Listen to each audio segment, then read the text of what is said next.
Okay guys, so this video is going to transform how you hit this club, the driver. Let's get stuck into it. So the biggest problem when it comes to driver is that golfers ultimately really struggle to control how that club head is hitting the golf ball. And this would explain fundamentally why every time you sort of hit a shot, your arms end up really scooped and really sort of crunched in. And I meet students all the time that reach out for help and they'll go, well, I've been trying to work on these drills of keeping my arms straight, and you can't do anything about it. You see, that is a byproduct of what has happened prior to that point.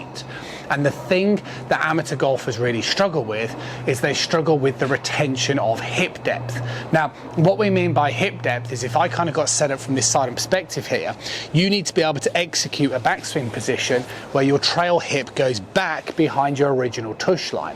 What happens with most amateur golfers is they end up moving much closer towards the ball in the backswing position. So if you imagine you're moving closer towards the ball in the backswing, then how are you possibly going to get that club going through without compensating by bending your arms?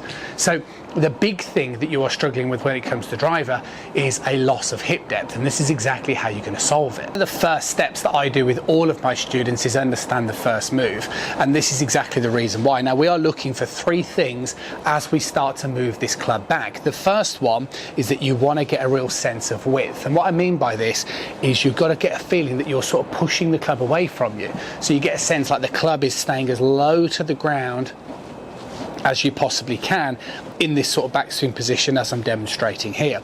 Now, the second thing that needs to happen is there needs to be an allowing of weight pressure to shift over towards your trail side. So again, that now looks this way. Now, what I would say is that is pretty natural, that weight shift, so be careful that you don't over egg that sort of first movement, because obviously if everything is moving in this direction, the likelihood is that you're going to allow that weight to shift ever so slightly towards that trail side. And then the last one is the head position, and we can see here the way McIlroys' avatar is demonstrating this inevitably perfectly. What he's doing is, as he's taking this club back, his arms stay really straight, his weight would inevitably move slightly towards his trail side, and what we can also see is that his head stays in line with his lower body. Now, what I mean by that is although his lower body moves slightly towards his trail side, and so does his head, what we're not seeing is anything like this, where the head is moving and the lower body is moving the wrong sort of way. And that fundamentally comes down very much to the problem with amateur golfers.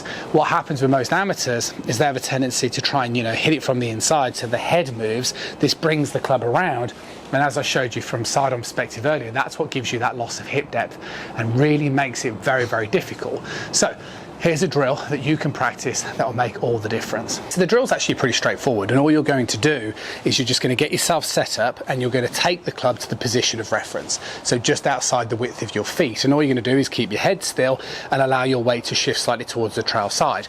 From that position, what we are then looking to do is complete our sort of turn, but we want to get a sense that we're sort of starting to move towards the target.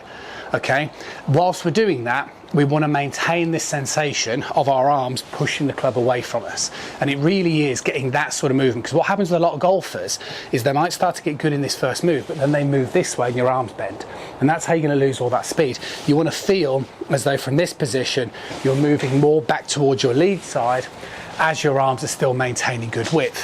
And I'm not going to suggest this drill is exactly the easiest thing to do in the world, but like with students that I work with, if you can understand the drill, okay, and you can have a small amount of perseverance with it, although some of the results initially might not be great, eventually once you persevere with it, one, you'll start to improve your movement, and two, you'll get very much accustomed to the idea. So what we want to do is start from this position, okay, so get my club behind the ball, start from here, just get that feeling from here now of keeping that width, moving progressively towards my lead side, and then just try and do my best to hit that ball very much on the inside, similar to that.